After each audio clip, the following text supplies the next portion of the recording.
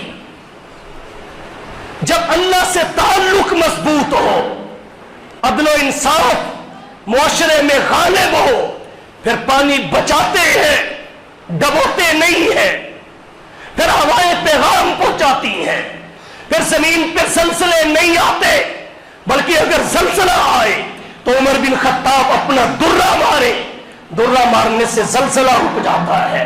تو آج ضرورت اس بات کی ہے ہم اپنے احوال پہ غور کریں۔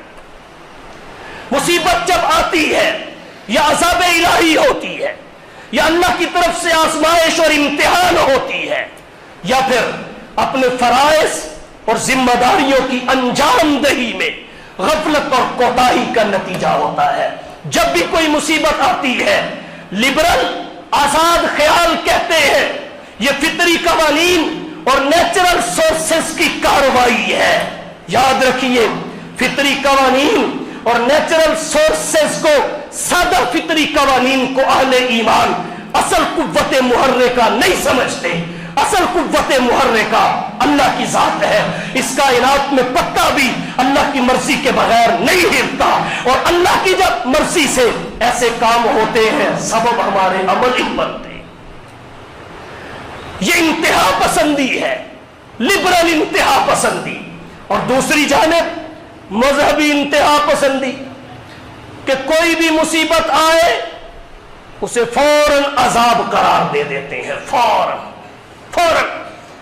جیسے اگر کسی کو چھینک بھی آئے وہ کہہ دیتا ہے امریکہ کی سازش ہے، امریکہ کی سازش ہے۔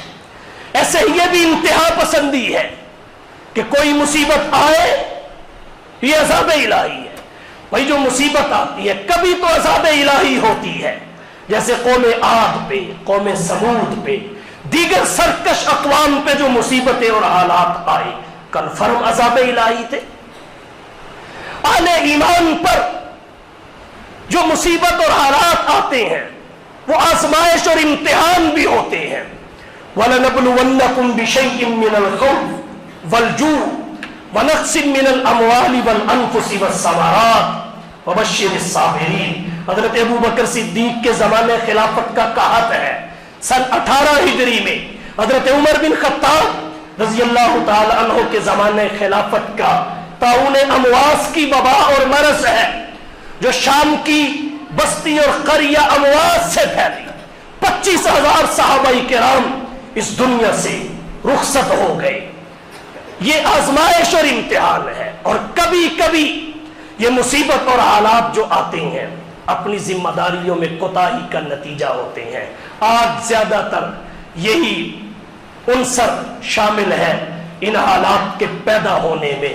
ہم مثال تو ریاست مدینہ کی دیتے ہیں, لیکن جب تک حضرت عمر کے طرز حکومت کو نہیں اپنایا جائے گا نہ ریاست مدینہ بن سکتی ہے, اور نہ ہی ان حالات کو عذاب الہی قرار دے کے ہم اپنے آپ کو بری ذمہ قرار دے سکتے ہیں.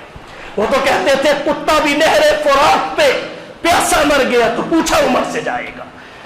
رعایا سوتی تھی, حکمران لالٹین پکڑ کے گشت کرتا تھا, پہرے دیا کرتا تھا, بیوہ کے گھر میں اناج کی بوری اپنی کمر پہ لاد کے پہنچایا کرتا تھا.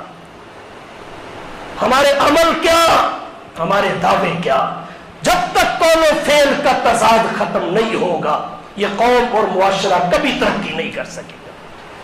تو تیسری چیز فرائض کی انجام دہی میں کوتاہی, زیادہ تر یہ اسی کا نتیجہ ہے.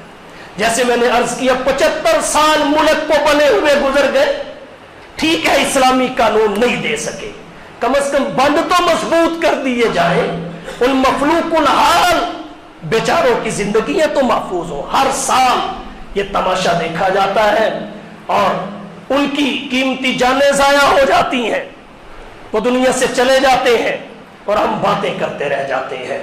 اور ایک بات اور عرض کرتا ہوں, اپنی ذمہ داریاں بھی پہچانیے. اس وقت ہماری ذمہ داری کیا ہے؟ اس وقت امدادی سرگرمیوں کو مضبوط کرنا ہم سب کی ذمہ داری ہے. نوجوان عملی ورک کریں, تاجر اور مالدار حضرات پیسہ خرچ کریں, اور اگر وہ ادھر آئیں تو ہم سب کی ذمہ داری ہے ان کے رہنے اور کھانے پینے کا انتظام کریں. وہاں کے حالات تو یہ ہے کہ میت کو دفن کرنے کے لیے خشک زمین میسر نہیں ہے. اللہ سے حالات دشمن پہ بھی نہ لائے, خشک زمین میسر نہیں ہے. رجوع اللہ کا اجتماعی ماحول پیدا کیا جائے. اللہ آج بھی رجوع کو قبول کرتے ہیں.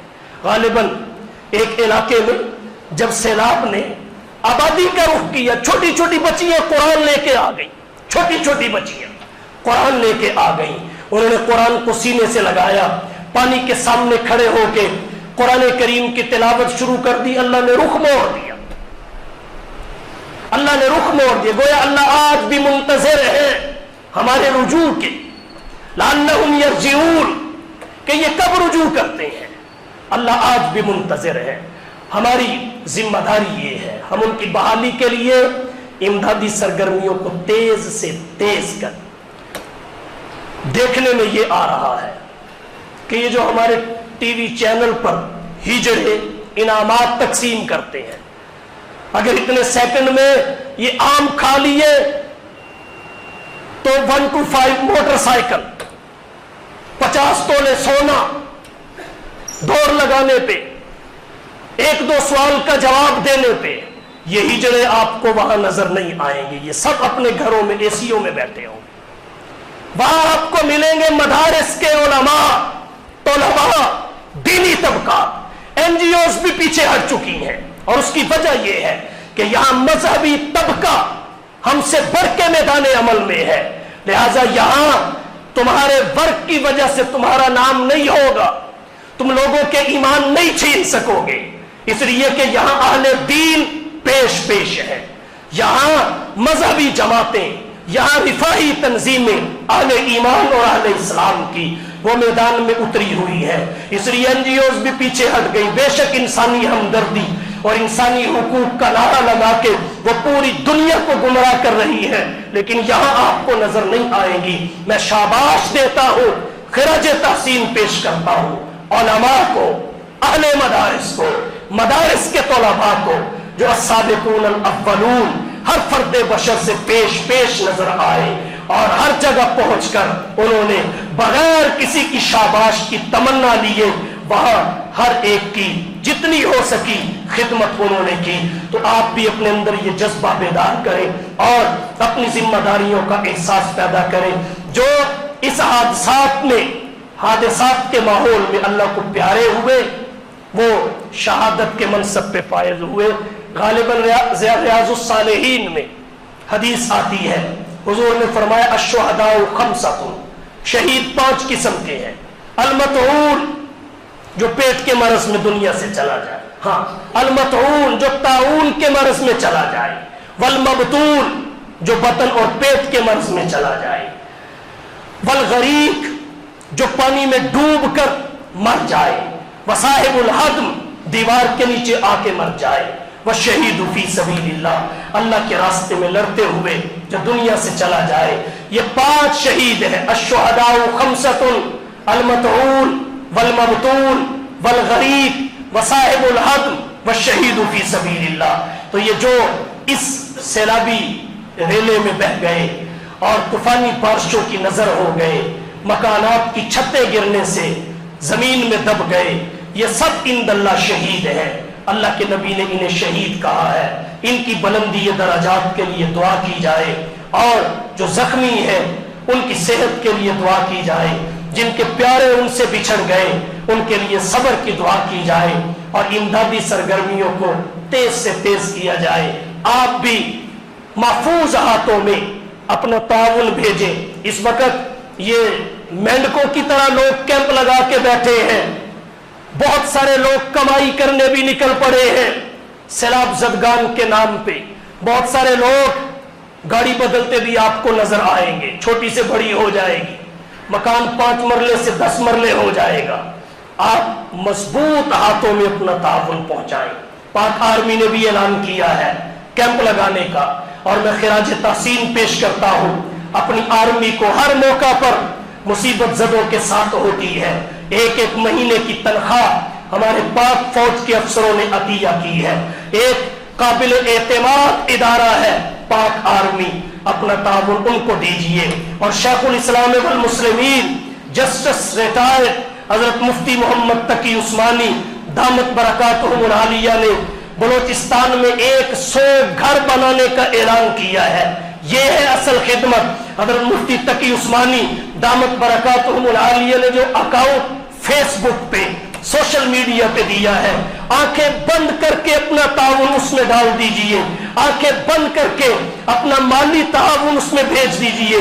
ایک پیسہ ذمہ داری کے ساتھ آپ کا خرچ ہوگا اور ان مصیبت زدہ لوگوں تک پہنچے گا. یہ نہیں کہ ہر کوئی کیمپ لگا کے بیٹھا ہے، ہر کسی کو آپ دے کے آ جائیں. بالا کوٹ کے زلزلے کے آنے کے بعد جو کمبل اکٹھے ہوئے وہ آج تک گجرانوالہ میں استعمال ہو رہے ہیں، اسلام آباد اور سیالکوٹ میں استعمال ہو رہے ہیں. یہاں کاروباری لوگ بھی میدان میں آئیں گے، لیکن قابل اعتماد افراد کے ہاتھوں میں آپ نے اپنا تعاون بھیجنا ہے. پاک آرمی کے کیمپ ہے، حضرت مفتی تقی عثمانی دامت برکاتہم العالیہ کا سلسلہ ہے یا اور اس قسم کا جو قابل اعتماد سلسلہ ہے، وہاں تعاون کر کے اپنے بھائیوں کی مدد اور نصرت کیجیے. اللہ تعالیٰ ان حالات سے ہم سب کو نکالے اور ہمارے مستقبل کو روشن کرے. اللہ کے نبی نے فرمایا، مسلم کی روایت ہے، المومنون کرجل واحد، مومن ایک آدمی کی طرح ہے. وفی روایت کجسد واحد، ایک جسم کی طرح ہے. ان اشتکا عینہ اشتکا کلو، اگر بدن کی آنکھ کو شکایت اور تکلیف ہو تو پورا بدن اس کا درد محسوس کرتا ہے. وَإِنِ اشْتَكَى رَأْسُهُ اشْتَكَى كُلُّ، اگر سر میں درد ہو جائے تو پورے بدن کو تکلیف محسوس ہوتی ہے. تو سارے مومن ایک بدن اور ایک فرد کی طرح ہے. ان کی تکلیف ہماری تکلیف ہے، ان کی پریشانی ہماری پریشانی ہے. تو جتنا ہو سکے ان کا ہم خیال کریں، ان کی بحالی کے لیے. اگرچہ یہ ازالہ ممکن نہیں نقصان کا اور اس کے لیے غیر معمولی محنت اور قربانی چاہیے، لیکن پھر بھی انصار کا سا جذبہ لے کر جو انہوں نے انصار نے مہاجرین کے لیے پیش کیا، اگر وہ یہاں آئے تو اپنے جو آپ کے اضافی مکان ہے، اضافی گودام ہے، اضافی جگہ ہے، ان کے دروازے کھول دیجئے، ان کے کھانوں کو بندوبست کیجئے، وہ یہاں آنے والے ہیں، اس لیے کہ وہاں تو خشک زمین نہیں ہے، زمین خشک بھی ہو جائے تو مکان ان کے گر چکے ہیں، فصلیں ان کی تباہ ہو چکی ہیں، جانور ان کے مر چکے ہیں، افراد ان کے شہید ہو چکے ہیں، اس وقت انہیں ہماری ضرورت ہے۔ اگر وہ آئے تو کشادہ دلی کے ساتھ ان کا استقبال کیجئے اور ان کے اس غم کو کم سے کم کرنے کی کوشش کیجئے۔ تم اہل زمین پر زمین پہ مہربانی کرو گے، رب عرش برین سے تم پہ مہربانی کرے گا۔ وآخر دعوانا ان الحمدللہ رب العالمین۔